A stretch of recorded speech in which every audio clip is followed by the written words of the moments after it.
السلام علیکم ورحمۃ اللہ وبرکاتہ۔ بہت ہی پاورفل ذکر لے کر میں آپ کی خدمت میں حاضر ہوا ہوں، اس کو یاد سے پڑھا کریں۔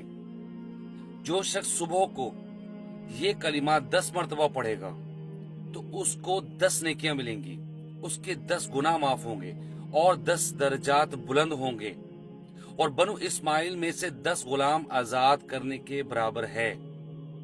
اور اس کے علاوہ اللہ تعالیٰ اسے شیطان سے محفوظ رکھے گا، اور جو شام کو 10 مرتبہ پڑھے گا اسے بھی یہی اجر ہے۔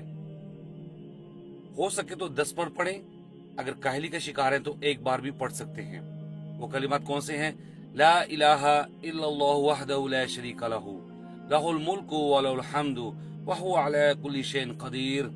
اللہ کے سوا کوئی معبود نہیں، وہ اکیلا ہے، اس کا کوئی شریک نہیں، اسی کی بادشاہی اور اسی کی تعریف ہے، اور وہ ہر چیز پر کامل قدرت رکھتا ہے۔ جی ناظرین، میں امید کرتا ہوں کہ آپ کو یہ یاد بھی ہوگا، نہیں ہے تو یاد کر لیں، اور اسے آپ صبح و شام 10 مرتبہ پڑھیں۔ اس کے علاوہ دن میں ایک اور حدیث میں آتا ہے 100 مرتبہ بھی پڑھنا چاہیے۔ انشاءاللہ اللہ تعالی ہمیں شیطان سے بھی محفوظ رکھے گا، نیکیاں ملیں گی، گناہ بھی معاف ہوں گے اور درجات بھی بلند ہوں گے۔ اللہ تعالیٰ سے دعا ہے کہ اللہ تعالیٰ عمل کی توفیق عطا فرمائے۔ آمین۔ السلام علیکم ورحمۃ اللہ وبرکاتہ۔